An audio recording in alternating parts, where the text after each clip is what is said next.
అదే last time 1,50,000 మంది దాకా వస్తున్నారు.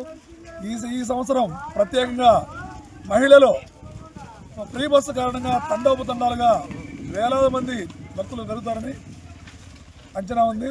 కావున వచ్చేటువంటి భక్తులకు ఎటువంటి అసౌకర్యం లేకుండా నీటి సౌకర్యం కానీ, మంచినీటి సౌకర్యం కానీ, మజ్జిగ ప్యాకెట్లు వితరణ కానీ, అన్నదాన సౌకర్యం కానీ అన్ని ఏర్పాట్లు అన్ని శాఖల అధికారులతో దాతల సహకారంతో అన్ని ఏర్పాట్లు ముమ్మరంగా జరుగుతున్నాయి. ఓం నమః శివాయ. చిత్రాల మహాశివరాత్రి ఏర్పాట్లు ఘనంగా నిర్వహించబడింది.